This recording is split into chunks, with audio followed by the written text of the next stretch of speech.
തങ്ങൾ നബി സല്ലല്ലാഹു അലൈഹി വസല്ലം തങ്ങളുടെ ഖൽബിൽ കടന്ന നേതാവാണ്. വമൻ ദഖലഹു കാന ആമിനാ. അത് കഅബയിൽ കടന്നവര് മാത്രമല്ല, സ്വാലിഹീങ്ങളുടെ ഖൽബിൽ കടന്നവരും രക്ഷപ്പെട്ടു എന്ന് മുഫസ്സിറുകൾ എഴുതിയിട്ടുണ്ട്. മുതഅല്ലിമുകളെ, തഫ്സീർ ഇബ്നു അജീബ ഒന്ന് നോക്കിക്കോ. വമൻ ദഖലഹു കാന ആമിനാ. നബി സല്ലല്ലാഹു അലൈഹി വസല്ലം തങ്ങളിലേക്ക് ഖൽബ് ചേർത്ത് വെച്ച് അവിടുത്തെ ഖൽബിൽ നിന്ന് അൻവാറുകൾ ഇങ്ങോട്ട് കിട്ടിയ ഖൽബിയായ ബന്ധം മദീനയിൽ ചേർത്ത് വെച്ച നേതാവാണ്.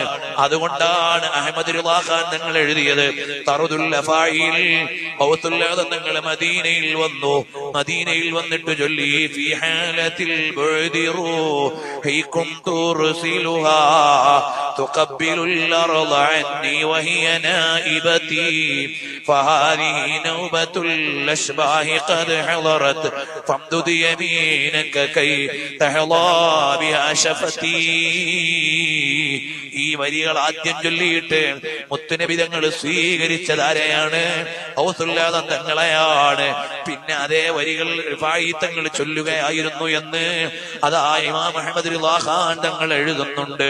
അല്ലാഹു അവരുടെ ബർക്കത്ത് കൊണ്ട് നമ്മുടെ ഖൽബിൽ മഹബ്ബത്ത് വർദ്ധിപ്പിച്ചു തരട്ടെ.